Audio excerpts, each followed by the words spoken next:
आज का पहला पाठ इब्रानियों के नाम संत पौलुस का पत्र, अध्याय 2 पद संख्या 14 से 18।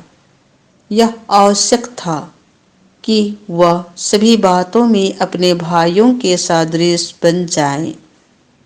परिवार के सभी सदस्यों का रक्त मांस एक ही होता है, इसलिए यीशु भी हमारी ही तरह मनुष्य बन गए, जिससे वह अपनी मृत्यु द्वारा मृत्यु पर अधिकार रखने वाले शैतान को परास्त करे और दासता में जीवन बिताने वाले मनुष्यों को मृत्यु के भय से मुक्त कर दे।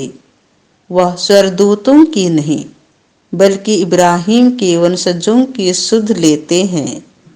इसलिए यह आवश्यक था कि वह सभी बातों में अपने भाइयों के सदृश बन जाए, जिससे वह ईश्वर संबंधी बातों में मनुष्यों के दयालु और ईमानदार महायाजक के रूप में उनके पापों का प्रायश्चित कर सके।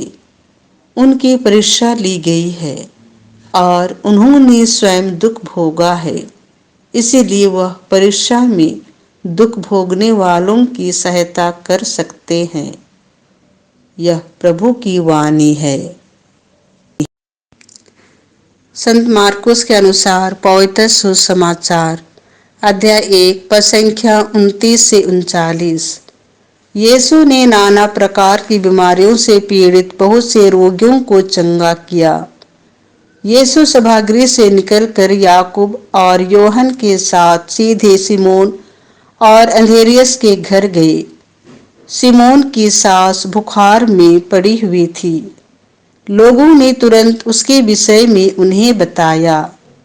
यीशु उसके पास आए और उन्होंने हाथ पकड़कर उसे उठाया। उसका बुखार जाता रहा और वह उन लोगों का सेवा सत्कार करने लगी। संध्या समय सूरज डूबने के बाद लोग सभी रोगियों और अद्भुतग्रस्तों को उनके पास ले आए। सारा नगर द्वार पर एकत्र हो गया। यीशु ने नाना प्रकार की बीमारियों से पीड़ित बहुत से रोगियों को चंगा किया और बहुत से अवधूतों को निकाला। वह अवधूतों को बोलने से रोकते थे, क्योंकि वे जानते थे कि वह कौन है।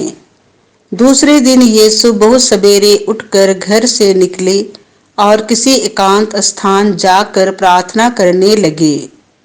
सिमोन और उसके साथी उनकी खोज में निकले और उन्हें पाते ही यह बोले, सब लोग आपको खोज रहे हैं।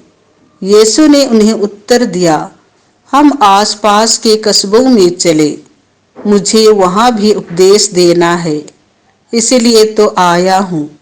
और वह उनके सभागृहों में उपदेश देते हुए और अवधूतों को निकालते हुए सारे गलीलिया में घूमते रहते थे। यह प्रभु का सुसमाचार है।